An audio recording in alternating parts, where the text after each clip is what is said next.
Bom, vamos lá.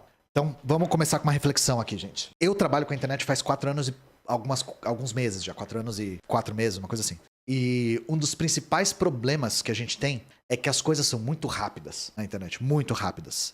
A gente consome notícia como se fosse produto mesmo. E vocês veem isso todos os dias. Alguma coisa acontece, vira assunto e depois a galera esquece. O que leva a síndrome de vira-lata a dizer que o brasileiro tem memória curta. Mas isso não é o brasileiro. Isso é a lógica da notícia como produto mesmo. E isso não é culpa de ninguém. Não é culpa minha, não é culpa sua, tá? É a forma como a informação circula no capitalismo. Então, caso vocês não tenham clareza disso ainda, a função do jornal não é te informar. A função do jornal é vender publicidade. A proporção de propagandas para notícias do jornal é bastante sintomática disso. Então, o importante para o jornal não é que você esteja bem informado e leve a sério coisas que devem ser levadas a sério. É você estar com os olhos direcionados para ele, porque ele vai te vender publicidade. É isso, é assim que ele faz dinheiro. O jornal precisa de lucro, o lucro vem disso. Então, vocês sabem, 8 de janeiro, a gente que é muito ligado nas bolhas da esquerda vê mais, a pandemia. Pô, gente, a pandemia. Vazamento de petróleo no litoral do Nordeste, que a gente falou aqui. Essas tragédias são consumidas e esquecidas. Porque não é lucrativo que elas sejam relembradas. E o problema disso, de novo, não querendo levantar a pauta moral aqui, se isso é culpa de vocês, culpa minha, isso não é o caso. O problema de ser assim, porque é assim, é que quando a gente esquece, a gente tem a sensação de que o problema foi resolvido. E ele não foi resolvido na maior parte das vezes. Por que eu tô dando essa introdução? Porque uma das tragédias recentes é exemplo patente disso, que foram as enchentes desastrosas no Rio Grande do Sul. Que inclusive teve um dos vídeos que mais viralizou meu ano passado, que fui eu falando que o Sebastião Melo, que deixou a cidade debaixo d'água, quase foi reeleito no primeiro turno. E aí veio a pororoca de chorume da direita, falando, o Sebastião Melo é São Pedro, por acaso, ele que fez chover. Assim, vocês que têm neurônios que conseguem se comunicar, sabem do que eu tô falando, né? Sabem que quando a gente tem uma tragédia, entre aspas, natural, de natural ela não tem nada. Porque as cidades têm que estar preparadas para receber essa quantidade de chuva que acontece todo ano. Então sim, é responsabilidade dele, tá? Sim, é responsabilidade do Eduardo Leite. Caso vocês não lembrem, né, espero que lembrem, no meio do ano passado, as chuvas deixaram o Rio Grande do Sul destruído e o estado praticamente inteiro estava despreparado. Praticamente inteiro. Os avisos da Defesa Civil foram meio vai vir chuva forte, se vira. Não botando a culpa nos trabalhadores da Defesa Civil. Eles não tinham o que fazer, porque eles só tinham isso pra fazer. Vai vir chuva forte, aí se vira. Não teve indicação de onde se abrigar, de sair da cidade, se esconder, nada. Nada. Isso tudo vem na esteira do governo Eduardo Leite aliviar 500 normas do Código Ambiental. Justamente normas de proteção de nascente e área de formação vegetal. Eu vou mostrar aqui pra vocês. Eduardo Leite cortou ou alterou quase 500 pontos do Código Ambiental do Rio Grande do Sul em 2019. Essa notícia do ano passado, se vocês quiserem uma análise completa sobre as enchentes, temos, tá? Temos uma análise completa. E isso sem falar nisso aqui, gente. Orçamento contra desastres naturais do Rio Grande do Sul é só 9% do anunciado pelo governo. O governo chegou a anunciar 117 milhões em caixa, mas o valor real é 10 milhões limpo. 10 milhões limpo. Chegou nem a 10%. Então, assim, antes que os cínicos da direita venham falar o Eduardo Leite fez chover, ele fez dança da chuva. Gente, por favor, não subestime a inteligência das pessoas. E tudo isso por quê? Porque o governo queria aliviar para o agronegócio. Não importa a convicção do Eduardo Leite. Não importa se ele acredita ou não em aquecimento global. Não importa. Ele tem um compromisso com o agronegócio do Estado e ele vai cumprir com esse compromisso. Ele vai honrar esse compromisso. Isso sem falar que o Eduardo Leite também tem um compromisso com uma coisa chamada austeridade fiscal. E não confundam a austeridade fiscal com Estado mínimo, tá? A austeridade fiscal não é Estado mínimo. É desvio de dinheiro público para parceria público-privadas e subsídio para bilionário. Isso é austeridade fiscal. Austeridade é para você. Austeridade, o que é austero é o orçamento que te impacta. Então, assim, a gente pode falar sem medo de errar que a política neoliberal do governo foi, sim, responsável pela tragédia no Sul. 100%. Não tem a menor dúvida disso. E se o neoliberalismo é bom em criar problema muito rápido, ele não é tão bom em resolver. E essa é a nossa pauta hoje. Famílias atingidas pelas enchentes seguem sem solução habitacional em Canoas. Caso vocês não lembrem, Canoas talvez tenha sido a cidade mais atingida pelas chuvas. Canoas ficou debaixo d'água. Governo do estado e prefeitura ainda não definiram o destino de 406 pessoas que estão no Centro Humanitário Esperança. Ah, Ian, mas você tá pegando um negócio muito específico. Você tá pegando uma cidadezinha da zona metropolitana de Porto Alegre com 406 pessoas. Vocês vão ver como essa notícia aqui revela pra gente um mecanismo muito, muito perverso do capitalismo, tá? Muito perverso. Abre aspas. 8 meses após as enchentes de maio, famílias que perderam suas casas continuam enfrentando incertezas enquanto aguardam moradias prometidas pelo governo do estado. Em Canoas, a situação ainda é mais grave. As 406 pessoas abrigadas no Centro Humanitário Esperança não têm qualquer previsão de encaminhamento para suas moradias.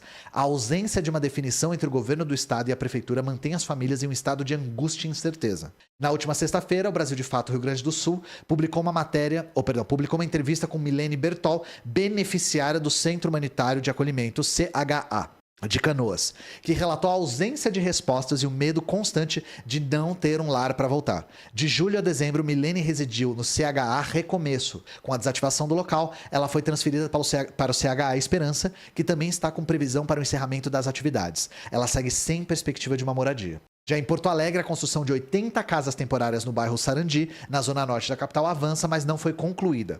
As moradias erguidas em terreno inabitado da prefeitura possuem, pega a visão, 27 metros quadrados. Terão banheiro pronto e serão equipadas com geladeira, fogão, armário, cama de casal e beliche.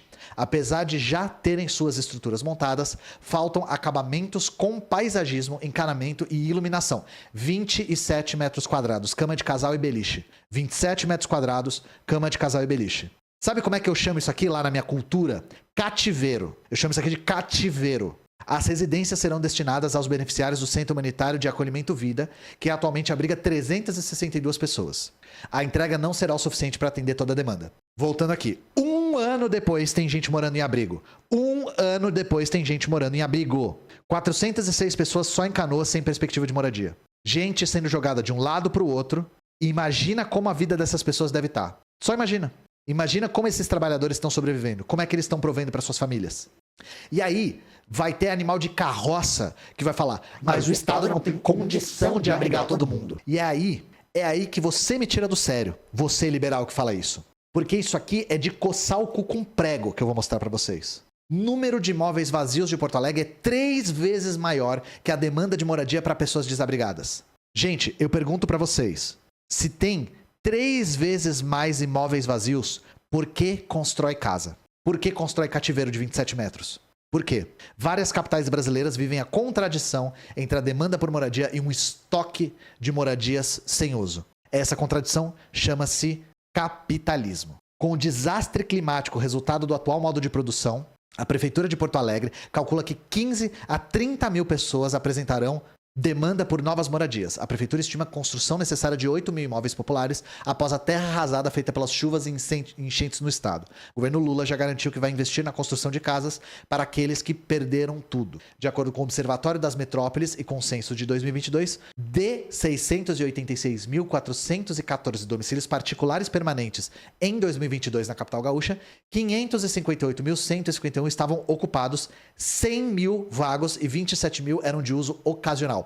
100 mil vagos. 100 mil vagos. Falam na necessidade de construção de 8 mil imóveis. 100 mil imóveis vagos. Vocês pegaram o esquema? Prioridade do governo não é dar casa para as pessoas. A prioridade do governo é garantir que essas pessoas desocupadas não fodam com a grana dos especuladores. É garantir que as pessoas que perderam tudo não atrapalhem os lucros dos imóveis. E aí, vamos lá. A gente falou sobre isso ano passado, mas eu vou repetir. O pessoal do MLB, Movimento de Luta nos Bairros, Vilas e Favelas, que é um movimento social vinculado à unidade popular e que luta por ocupação, luta por moradia, associando isso com a luta pelo socialismo, ocupou o Palácio Piratini, na esteira do desastre das enchentes. Lembram disso? A gente falou sobre isso na época, aqui pegando o jornal da UP, inclusive. Governador Eduardo Leite despeja famílias da ocupação Sara Domingues. Menos de 2 meses depois do desastre, o governo estadual tentou reintegrar a ocupação. A ocupação estava abrigando vítimas das enchentes. Lendo aqui um trecho do jornal. A catástrofe que afeta o Rio Grande do Sul poderia ser evitada se o governador do PSDB não tivesse ignorado todos os alertas ambientais e submetido o Estado nem alterado cerca de 500 normas e leis ambientais. E a situação ainda é grave. Após as enchentes, milhares de pessoas tiveram que deixar os abrigos e não têm para onde ir. O último boletim da Defesa Civil do Estado revelou que quase 2,4 milhões de pessoas foram impactadas, sendo que mais de 572 mil ainda estão desalojadas, isso na época, né? E mais de 30 mil em abrigos, que estão em processo de fechamento pelos governos. Repressão, em vez de resolver essa situação, pelo contrário, o governo estadual tem criminalizado os movimentos sociais e atacado as famílias abandonadas pelo poder público. O despejo da ocupação Sara Domingues teve início ao meio-dia debaixo de chuva e sem nenhum mandado judicial. Autorizados pelo governador Eduardo Leite, centenas de policiais do batalhão de choque da Brigada Militar entraram e despejaram as famílias. Foram usados meios violentos como spray de pimenta, cacetete, estrangulamento, agressão física, psicológica e moral, inclusive em pessoas com crianças de colo e indígenas. Então veja, pessoas sem casa, desesperadas, o MLB vai lá, organiza uma ocupação num prédio que estava tomado por barata e a resposta do Eduardo Leite, fodam-se vocês, desocupa isso aí. E aí, não acabou por aí. Após a ocupação do Palácio Piratini, MLB será recebido pelo governador na próxima semana. Vamos lá. Durante a manifestação, o batalhão militar impediu o ônibus do movimento de deixar as mediações, alegando agressão a policial da reserva. Em mais uma ação por garantia de moradia no estado, o movimento de luta nos bairros, vilas e favelas MLB ocupou, nesta segunda-feira, o saguão do Palácio Piratini. A ação aconteceu depois de uma reunião com a Secretaria de Habitação e Regularização Fundiária não ter apresentado solução para as famílias despejadas da ocupação Sara Domingues. O movimento conseguiu se encontrar brevemente com o governador Eduardo Leite, que se comprometeu a agendar um encontro para a próxima segunda-feira. E foi esse encontro que gerou essa imagem maravilhosa aqui, que é o Léo Péricles, que é o presidente nacional da UP, encarando o Eduardo Leite com uma cara de pouquíssimas ideias. Pouquíssimas ideias. Negarias uma habitação para esse senhor aqui? Negarias? Tá na distância do soco, tá? Negarias uma solução para esse homem?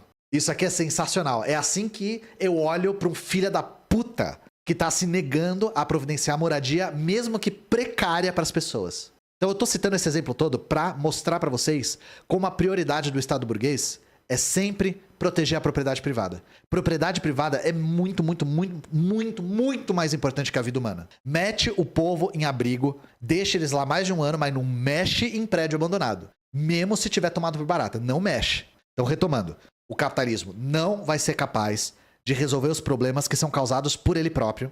Não vai ser capaz. Não foram as chuvas que destruíram o Rio Grande do Sul, foi a austeridade fiscal, foi o agronegócio, foi a especulação imobiliária, foi o neoliberalismo. O Estado ficou desprotegido, o Estado no sentido de o Estado do Rio Grande do Sul ficou desprotegido e o governo é incapaz de dar uma solução, mesmo que ele quisesse. 8 meses depois, tem gente morando em abrigo, com a pancada de casa desocupada, no estado inteiro. Isso sem falar dessas pessoas não terem assistência psicológica, tratamento para sequela física. E imagina quem ficou sem a capacidade de trabalhar. Quem se ferrou ou teve algum tipo de dano físico que impede a pessoa de trabalhar para o resto da vida. Como é que ficam essas pessoas? Então é por isso que a gente tem que apoiar os movimentos que lutam por ocupações urbanas, tá? É MTST, MLB, Movimento dos Atingidos por Barragem. Esses movimentos são super importantes, tá? Porque eles lutam, e isso aqui é muito importante que eu quero falar para vocês. Esses movimentos lutam por moradia como um elemento imediato. Mas, na verdade, eles estão questionando a própria lógica do capital, a própria lógica da moradia como mercadoria, a lógica da moradia como valorizadora de capital. Você aí que mora de aluguel, saiba que você está muito perto de quem mora em ocupação ou mesmo de quem mora na rua. É 2 meses ruim para você sair de casa e ir para uma ocupação. Você está muito mais perto dessas pessoas do que quem te cobra aluguel. E saiba que uma das coisas que o Stokely Carmichael dizia, que é um cara que eu tenho muitas críticas, mas eu acho que ele acertou muito também. Ele dizia que não adianta apelar para o senso moral e para a consciência de quem já demonstrou várias vezes que não tem consciência. E os especuladores imobiliários não vão ser compadecidos por você e pela sua família estarem morando na rua. Você só consegue apelar para a consciência de quem tem consciência. A gente só derrota isso com organização. E é isso que todos esses movimentos estão apresentando. O MLB, por exemplo, usa a luta por moradia para somar isso à organização dos trabalhadores pelo socialismo. Porque enquanto as pessoas estão lutando pela necessidade de moradia, elas também estão aprendendo a se organizar como classe. Estão se entendendo como classe. E estão se organizando como trabalhadores. E só pra deixar uma coisa clara, tá, gente? Eu não tô fazendo juízo de gente que tem uma casa e cobra aluguel, tá? A gente vive num mundo que as pessoas não têm garantia, que as pessoas usam isso pra sobrevivência e é trabalhador tirando de trabalhador. Assim, não é um juízo moral disso. O que eu tô dizendo é, essa lógica prejudica todo mundo. Essa lógica prejudica todo mundo. Vocês sabem que eu tô me referindo a pessoas que têm centenas de imóveis. Pessoas que investem não o seu dinheiro nos imóveis, mas investem seu capital em imóveis, para valorizar capital. E eu garanto para você, gente, o que você tem na sua carteira ou no seu banco não é capital. Isso se você tiver alguma coisa. Onde eu moro, um cara só tem um andar todo, 4 apartamentos só nesse prédio. Você acha que ele tem para quê? Para viver do dinheiro dos outros e não ter que trabalhar. Então é isso, chat. Aqui, ó. Não quem recebe aluguel não fica se martirizando. Sabe por quê? Porque se você não receber, alguém vai comprar essa casa e vai alugar para alguém. Então você se, digamos assim, você se abster dessa sujeira moral não vai resolver o problema. O que a gente está denunciando é um sistema, gente. E que o sistema que você utiliza, por exemplo, de ter uma propriedade e de alugá-la, é um sistema que tem consequências severas. Essa que é a questão. Não pense que eu tô querendo que vocês se abstenham. É a mesma lógica assim, gente. Tô tentando pensar numa analogia semelhante. Enfim, não precisa de analogia, vocês já entenderam, né? Quais são as consequências? Um sistema que transforma a moradia em mercadoria, sempre vai ter gente sem casa, sempre vai ter gente na rua. Mercadoria precisa ser lucrativa para valorizar o capital. A mercadoria só é lucrativa quando ela é escassa. Para que ela seja lucrativa, precisa haver escassez de casas. Para que haja escassez de casas, precisa ter gente sem casa. Isso é necessário. Se todo mundo tiver casa, casa deixa de dar lucro. É por isso. A consequência é essa. Eu estou denunciando a lógica. Casa tem que deixar de ser mercadoria. Vocês querem ver um texto brilhante que fala sobre isso, assim, como se estivesse falando sobre hoje? Sobre a questão da moradia do Engels. O Engels está debatendo com Proudhon nesse texto e ele é super atual. Tem esse texto na Audioteca, inclusive, se vocês quiserem escutar.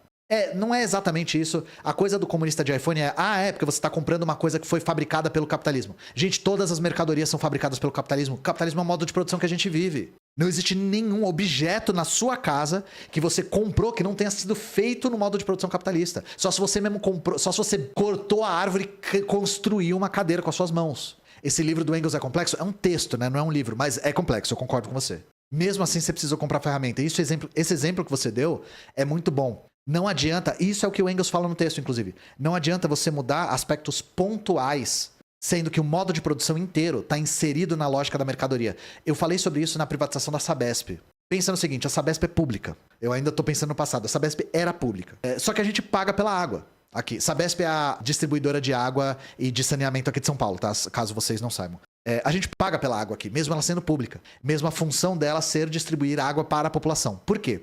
Quando a Sabesp precisa comprar, por exemplo, cimento para construir a estação, ela vai comprar numa empresa privada. Se ela precisa comprar cano, se ela precisa comprar energia elétrica, se ela precisa comprar, sabe, roupa para os funcionários, tudo isso é privado. Ou seja, mesmo a Sabesp sendo pública, ela está inserida na lógica da mercadoria do modo de produção capitalista. Ela não tem como fugir. Por isso que a gente fala, gente, não basta estatizar. Não é estatizar. Se estatizar fosse comunismo, seria muito mais fácil, diga-se de passagem. Por isso que na Constituição Soviética, as duas formas de propriedade que estavam descritas eram cooperativa e estatal socialista. Eles faziam questão de falar estatal socialista, porque não é qualquer estatal. Não é só estatizar que aí é socialismo. Não é doar a casa. A casa devia ser um bem comum como a água. E isso é assim na Coreia Popular, tá? É assim na Coreia Popular.